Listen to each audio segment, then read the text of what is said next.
Baiklah, selamat malam. Perkenalkan kami dari kelompok 2 dengan anggota Ranti Citra Jayanti dengan NIM 04, Syakira Dallas dengan NIM 18, saya sendiri Jonathan Johan Parulian dengan NIM 48, kemudian ada Putu Adityo Wibimanyu dengan NIM 54, dan ada Mika Nopiani dengan NIM 56. Kami akan membuat video presentasi kimia organik pada percobaan 3.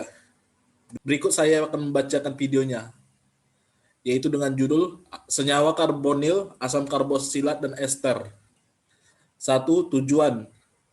Pertama, mengidentifikasi adanya gugus aldehid, yaitu ikatan lengkap H, C, dan O, atau keton atau R, CO, terdapat pada senyawa organik.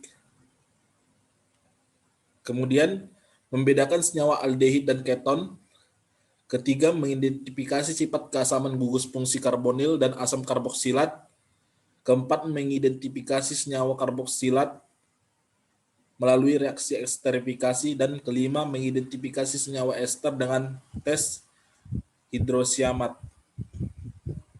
Landasan teori, aldehid dan keton merupakan suatu senyawa organik yang mengandung gugus karbonil di ujung rantai karbon. Perbedaan dari keton dan aldehid adalah pada aldehid memiliki satu gugus alkil atau aril, sedangkan pada keton memiliki dua gugus alkil yang terikat pada rantai karbon-karbonilnya. Pada aldehid juga merujuk pada segolongan senyawa organik yang memiliki gugus fungsional karbonil yang terikat pada rantai karbon di suatu sisi dan mengikat atom hidrogen di sisi yang lain. Pada keton memiliki rumus umum yaitu R1CO kemudian R. Pada aldehid dan keton mengandung kumpulan karbonil yang terikat pada oksigen melalui ikatan rangkap 2, yaitu C dan O. Dalam aldehid, kumpulan karbonil terikat pada atom hidrogen dan sebuah alkil, dan kumpulan karbonil keton terikat dengan dua alkil. Pada asam karboksilat aromatik, ini memiliki satu atau lebih radikal karboksil pada struktur kimianya. Radikal karboksil yang ada langsung terikat pada benzen, tetapi ada pula yang tidak terikat.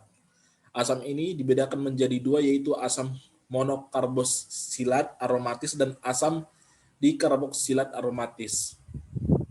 Ester merupakan senyawa berbau harum yang dapat diperoleh dari reaksi antara alkohol dan asam karboksilat yang disebut dengan proses esterifikasi. Senyawa ester ini dapat digunakan pada industri parfum, kosmetik, dan makanan. Pada proses esterifikasi akan dibantu oleh asam sulfat yang berperan sebagai katalis yang bertujuan untuk mempercepat reaksi tanpa harus ikut bereaksi. Kemudian akan dilanjutkan oleh rekan saya. Ya, yang ketiga ada prosedur kerja. A. Alat. Di situ ada Erlenmeyer, cawan penguap, gelas piala, kaca arloji, tabung reaksi, kaki 3 plus kasa, gelas ukur 25 mili, pembakar bunsen, penangas air, dan pipet tetes. Lalu ada bahannya, yaitu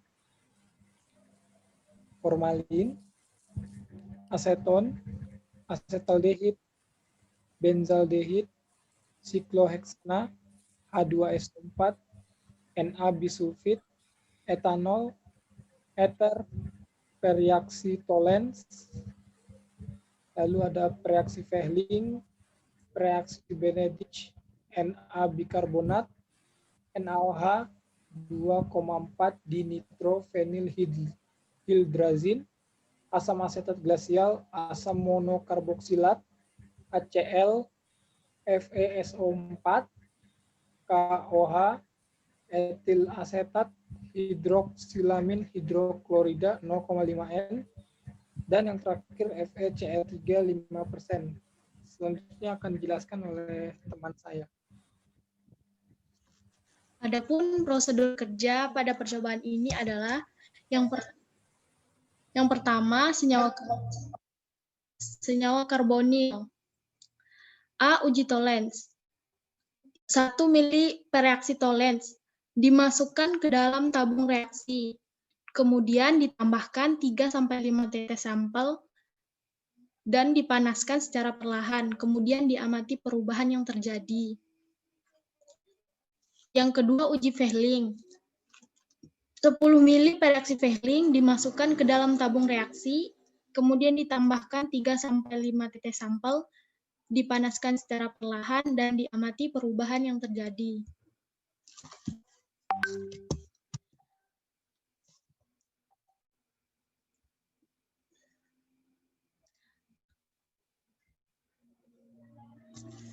Selanjutnya, uji Benedict. 10 ml per reaksi, Benedict dimasukkan ke dalam tabung reaksi, kemudian ditambahkan 3-5 tetes sampel, dan dipanaskan secara perlahan, dan kemudian diamati perubahan yang terjadi. Selanjutnya, uji amonia. 1 ml sampel dimasukkan ke dalam cawan penguap, ditambahkan 2 ml amonia pekat, dan kemudian diuapkan sampai kering dengan penanas air. Yang selanjutnya adalah uji NaOH. 5 ml per reaksi NaOH 10% dimasukkan ke dalam tabung reaksi, kemudian ditambahkan 1 ml sampel, kemudian dipanaskan secara perlahan, dan diamati perubahan warna. Dan yang selanjutnya uji 2,4 dinitrofenildihidrazin. 1 ml sampel, ya.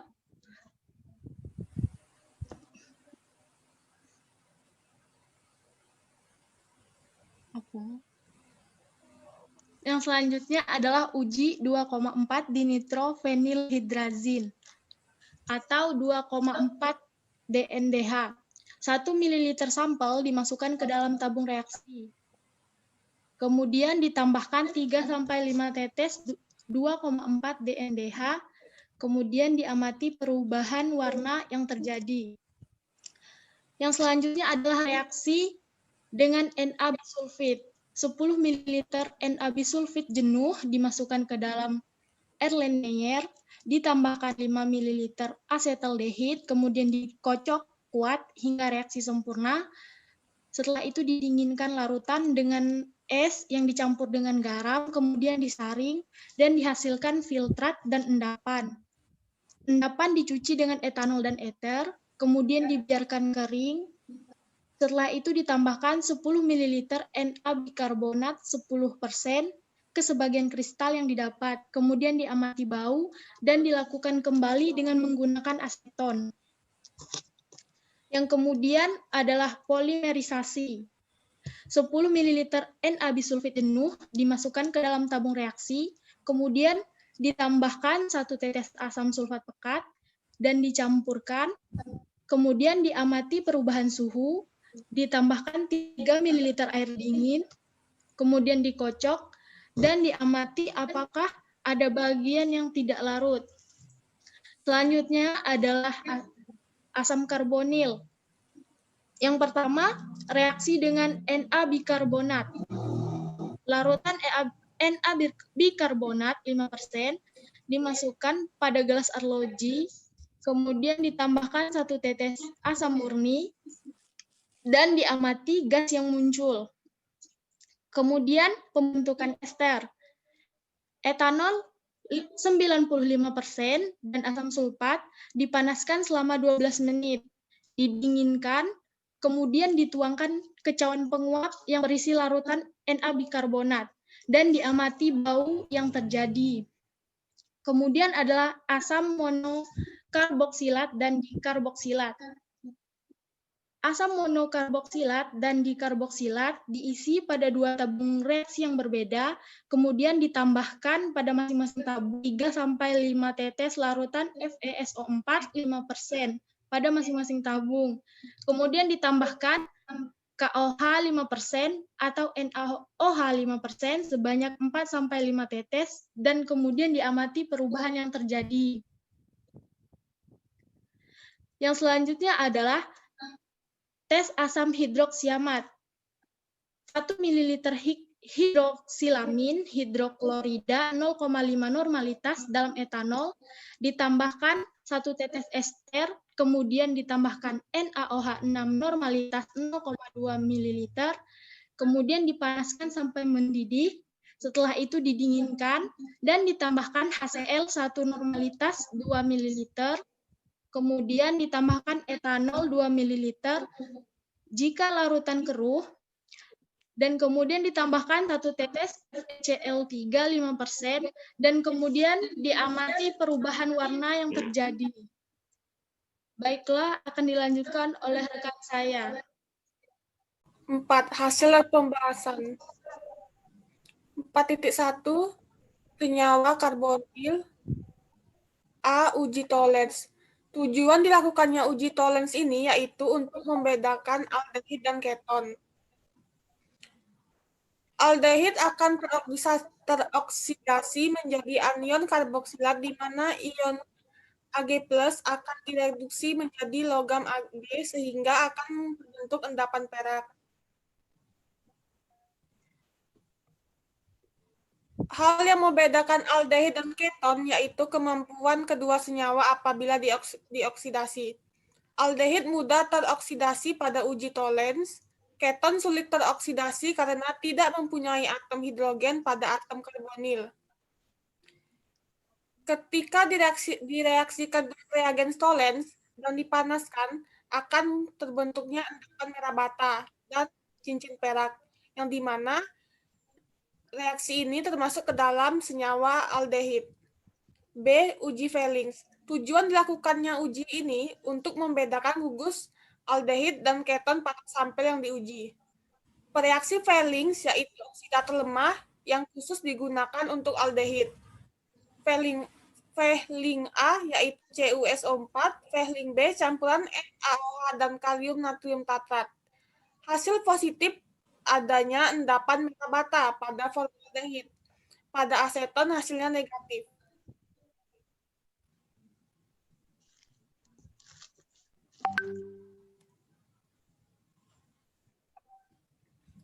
Uji Benedict.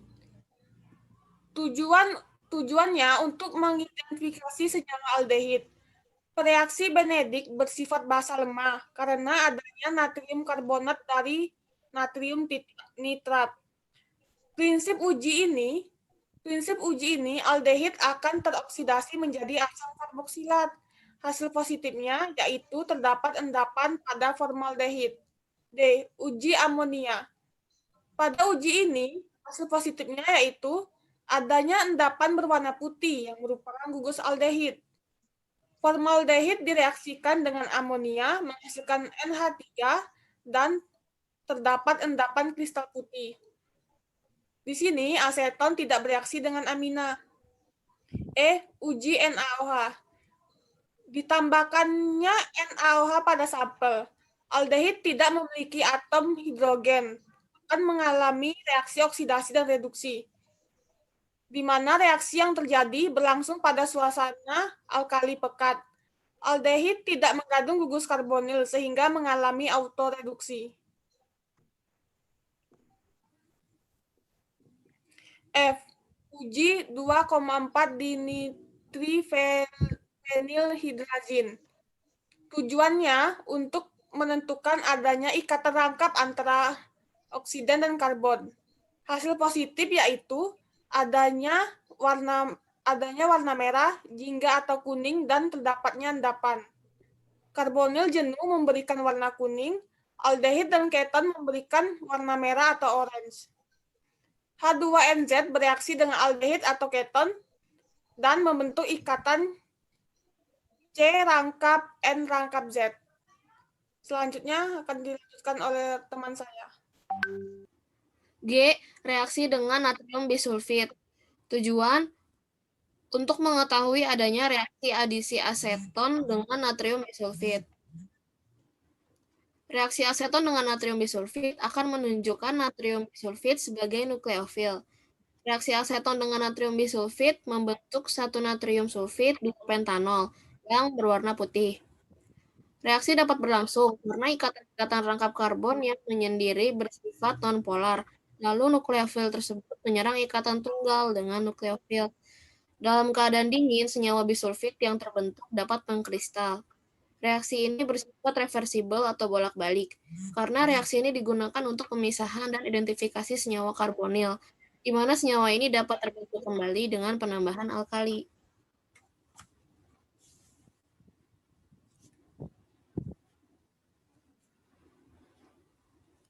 H. Ada polimerisasi. Tujuan untuk mengetahui proses pembentukan polimer melalui penggabungan molekul-molekul kecil melalui reaksi yang melibatkan gugus fungsi atom tanpa diikuti dengan lepasnya molekul kecil. Aldehid memiliki sifat polimerisasi dibandingkan keton. Polimerisasi aldehid yaitu polimerisasi adisi dan polimerisasi kondensasi. Keton tidak mengalami polimerisasi. Polimerisasi terjadi pada monomer yang mempunyai gugus fungsi pada kedua ujung rantainya. 4.2 Asam karboksilat. A. Reaksi dengan natrium bikarbonat. Tujuannya untuk mengidentifikasi adanya gugus karboksil dalam suatu senyawa. Reaksi asam karboksilat dengan natrium bikarbonat membentuk suatu gas CO2 yang menunjukkan bahwa terdapatnya senyawa asam. B. Ada pembentukan ester. Tujuannya untuk mengidentifikasi adanya bau khas dari suatu senyawa. Reaksi pembentukan ester pada percobaan ini adalah etanol dengan asam sulfat yang menghasilkan bau khas seperti balon tiup, di mana menandakan adanya reaksi esterifikasi. C. Asam monokarboksilat dan dikarboksilat. Monokarboksilat yang dipakai sampelnya yaitu KOH direaksikan dengan FeSO4 menghasilkan warna larutan merah bata. Dikarboksilat direaksikan dengan FeSO4 menghasilkan warna kuning keruh, terdapat endapan warna hitam. Asam monokarboksilat memiliki satu gugus karboksil, yaitu contohnya asam asetat. Asam dikarboksilat memiliki dua gugus karboksil, contohnya asam maleat. 4.3 ester. A. Tes asam hidroksiamat. Tujuannya untuk mengkonversikan suatu ester menjadi asam hidroksiamat. Hidroksilamin hidroklorida dalam etanol direaksikan dengan NaOH menjadi warna larutannya menjadi kuning. Larutan tersebut direaksikan dengan HCl, warnanya tetap warna kuning. Larutan tersebut direaksikan dengan FeCl3, lalu warnanya berubah menjadi ungu. Warna ungu tersebut terbentuk dari kompleks antara asam hidroksiamat dan Fe atau besi. Selanjutnya akan dilanjutkan oleh rekan saya. Ya, jadi kesimpulan di sini yaitu yang pertama, formaldehid yaitu senyawa yang mengandung gugus aldehid, sedangkan aseton mengandung gugus keton. Lalu yang kedua, perbedaan aldehid dan keton, yaitu gugus karbonil aldehid terikat pada hidrogen dari satu ujung, sedangkan keton gugus karbonil terikat pada atom karbon dari keduanya. Aldehid ini lebih mudah teroksidasi daripada keton. Yang ketiga yaitu asam karboksilat adalah senyawa organik yang mengandung gugus-gugus karbonil COOH. Yang keempat, suatu ester dapat dibentuk dengan reaksi langsung antara suatu asam karboksilat dengan alkohol yang disebut dengan reaksi esterifikasi. Yang kelima, percobaan tes asam hidroksiamat untuk mengkonversikan ester menjadi asam hidroksiamat. Ya, terima kasih. Sekian presentasi dari kelompok kami. Kurang lebihnya mohon maaf. Assalamualaikum warahmatullahi wabarakatuh.